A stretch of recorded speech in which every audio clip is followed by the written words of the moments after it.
VikesNow, I'm Dustin Baker. It is the March 7th edition. We're going to chat a little bit about the NFL draft today, one person in particular. The reason we're going to do that is because all of a sudden, I'm telling you guys and gals, in the last 2 weeks, there is a sudden shift to the Minnesota Vikings frontrunner at the 23rd overall pick.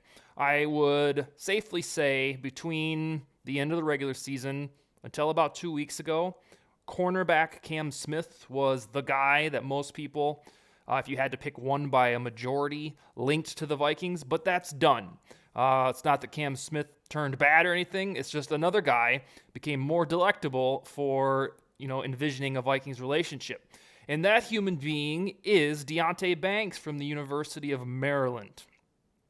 I kid you not, out of the blue, about 2 weeks ago, everybody that's credible started saying Deonte Banks to the Vikings. So we're going to chat a little bit about him today. I'll give you some of his biography and where this sudden enthusiasm to the Vikings with Banks is coming from. So let's just start. I'll go through a roll call. How about that? Mel Kiper of ESPN, Daniel Jeremiah of NFL.com, Pro Football Focus, Today Todd McShay, all mock drafted Deonte Banks to the Vikings. It's as if they got around a conference table and said, who would fit best for the Vikings? All right, let's proliferate the message. Deonte Banks, Maryland, Brian Flores, bada bing. It feels like that's what they did. Of course, they didn't. But even Jordan Reed, who we know and love, a Vikings fan who's now an ESPN draft pundit, I don't think he's authored a mock draft yet, or after the combine at least. But what he did say to Vikings reporter Gabe Henderson last week at the combine was, Deonte Banks from Maryland, he's one I would put a gold star beside if I was Vikings fans. I think he's going to be a name you see projected to the Vikings, end quote. Well, it already happened while he was saying that, and then it continued to happen after the combine. Well, what happened at the combine? Mr. Banks had a glorious event. He ran a 4.35 which was in the 92nd percentile, a 42-inch vertical, which was in the 97th percentile, and then the broad jump was 11 feet 4 inches in the 98th percentile. So we're talking all of this physical, freakish stuff that unfolded for Banks at the combine, and that did not hurt his draft stock. In fact, it made it go up. And so I would, unless something weird, funky happens, we still got 7 weeks to go before the draft, I think you can pencil in Banks at the very least as a first-round commodity, and we shall see if the Vikings at 23 pounce. Everybody in the world is telling them, everybody with a draft voice is saying, this is the guy you want within the Vikings defense in 2023, led by the new guy, Brian Flores. All right, we'll dig a little bit more into this. So if you're trying to understand why it's Banks above all else, I think it's because it sunk in for Kiper, McShay, Reed, Daniel Jeremiah, Pro Football Focus, that Brian Flores is going to institute some stylistic changes for the Vikings defense. The bend but don't break shit, that is done. If they do it again, it's very weird. That's not usually what Brian Flores does. Brian Flores is the opposite, really. It's go for broke, all or nothing. Blitz happiness, aggression in his first interview with the Vikings. What was that, about almost a month ago now? 3 weeks ago. He talked about aggression. I'm aggressive by nature. I listen to my gut and I blitz when I feel like it. Paraphrased, of course. But if you're going to do that, which is great, didn't do that at all last year at Donatel, you need cornerbacks that can take care of business on their own, not in some shell coverage bullshit, but up against their wide receiver assignment and shut the guy down. So the working theory is that Banks, because he's 6'2 and 205, like Xavier Rhodes-ish in stature, that he can do it hopefully right away as a rookie if he's on the Vikings, or develop relatively fast.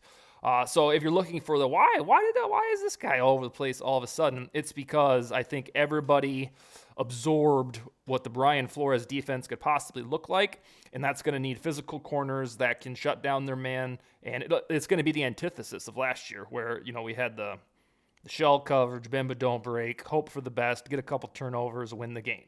And I'll continue to say, until as long as you care, that when the 2022 Vikings forced turnovers, they won football games. When they didn't, they lost. It was It was clear as day. The correlation was there, amplified in your face. And, of course, in the playoffs against the Giants, they didn't force any turnovers and they went home prematurely. All right, so what is this guy, Banks, Deontay, is he too good to be true? Well, the only knock on him right now, I guess he doesn't have authoritative closing speed. I think that is a little bit, but that feels like you're just being a little bit nitpicky, like what can't this guy do type of thing. The real knock, surprise, surprise, this is a flashback to the Vikings draft last year, is injury. He only played 27 games in 4 years at Maryland, which is, not that many. He played 12 last year, so the important part was he was relatively or mostly healthy in his final season as a Terrapin. But yeah, he doesn't have a whole ginormous resume at Maryland, and I think that's what's preventing him from being Sauce Gardner-ish in terms of projection all the way up in the top 15. Now, he could still get there. I think we all know loud and clear, whether it's Baker Mayfield from 2018 or whoever, that the hype machine of the draft can really spring up in the weeks leading up to the event. So maybe that happens to Banks. We shall see. So injury, yeah, that's the one thing to keep an eye on. Or I guess lack of playing time at the collegiate level. Almost like Trey Lance. Everybody loves him, but he hadn't really played any football since 2019. It's quite odd. I digress. All right, so here's I think I've stated this on the show before. I'll have no qualms. It's kind of like my Anthony Richardson thing. If they end up taking him or trading the farm, I'll, of course, get behind it and find the silver linings of what could be. But I already have a preordained cornerback theory that doesn't necessarily jive with taking Banks or any corner at number 23. They already have young cornerbacks. That's the Vikings do. They spent draft capital on Andrew Booth and Caleb Evans last year, and then a carryover from the Spielman era, Cameron Dantzler. We shall see what happens with him. They've got the 3 young guys that they should be able to develop, and out of those guys, one should emerge, we hope, as a CB1 or at least a CB2. If you draft Banks or Cam Smith or Devin Witherspoon, you're going to be doing the Andrew Booth thing all over again, where we're going to get to training camp, we're going to get the preseason, we're going to get to roster trim downs, and we're just going to hope that this cornerback that was drafted 23 is good enough to start. Now, maybe he will be, and everybody will be, blissful. But right now, they already have young cornerbacks. And I feel the best option, because they keep striking out in the draft with these damn cornerbacks, drafted more defensive backs than anybody in the last decade. Why don't you just use free agency for a sure thing? We've talked about Cameron Sutton on the show, Jamel Dean a little bit, James Bradbury, Jonathan Jones. I think what the Vikings need, especially if they don't re-sign Patrick Peterson and or Duke Shelley, is a bona fide guy that you can look at the resume and say, he is a cornerback that we can start week 1 against the blah, blah, blahs. And then, in the meantime, in the summer, you hope Andrew Booth, Caleb Evans, Cameron Dantzler get good. That's what I think. I don't think that they need this huge youth infusion at cornerback because it already lives on the roster. Now, this is a different story if Adafa Mensah and Kevin O'Connell and Brian Flores say Deontay Banks is fabulous and we can't miss with him. If that's how they feel, great. Go draft him. But I'm here to tell you that right now I feel the Vikings already have young prospects for cornerbacks and they need veteran, maybe not over the hill, like 34-year-old dudes, but they need guys in their prime, like one cornerback to spend the big dollars on, again, the Jamel Dean type. So that's my own personal theory. Again, I won't be upset if they take the best cornerback available. We're so damn used to it. We draft cornerbacks every year. But I also maintain, just to pump the brakes on the Banks theory that's been sponsored by Kuiper, McShay, Jordan Reed, Daniel Jeremiah, Pro Football Focus, I still think the Vikings trade out of the 23rd pick. I will not deviate from that stance until Kwesi Adofo-Mensah comes to a microphone and says, we're staying at 23. Of course, he won't do that. But I believe last year when it was, I should go pull up what exactly it was. There's some documentary of sorts detailing the war room of the Vikings. And Kevin O'Connell and Kwesi Adofo-Mensah talked about their sweet spot in the draft is in the last part of the first round, and I think through the second round, maybe the first part of the third round, where that's where they can stockpile assets. And I think that was a mantra that was more than just one draft. So I expect him to trade the 23rd overall pick, stockpile more draft capital, draft a wide receiver, get a cornerback, maybe an off-ball linebacker, all in rounds 1, 2, and 3. We shall see if I'm correct.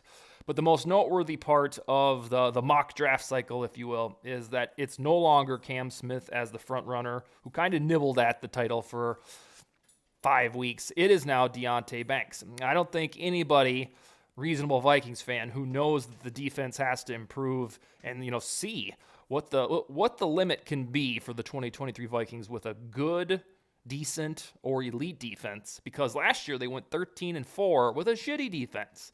Imagine if that son of a bitch was just average or even elite. The sky, again, would be the limit. But on the whole, nobody will be too upset if Deonte Banks is the pick. It's just fatigue. Every year, we're, maybe not on this podcast because it's new, but every year we're writing, we're chatting with our friends, we're leading up to draft night, and we're thinking, all right, what cornerback are the Vikings going to take? At some point, that madness needs to stop, and they need to draft quarterbacks, edge rushers, maybe another wide receiver, because this cornerback or bust over and over is kind of old. So I would prefer free agency, but if it's Banks, what do I know? All right, we'll be back tomorrow with that Vikings fan, Dustin. That's his name from Twitter. He's been on the show twice. He's going to make it a third time. And then Friday, Josh Fry will join us to go through all of the Vikings position by position, talking about free agents who could join to fortify the depth chart. That's all I got. Skol, baby.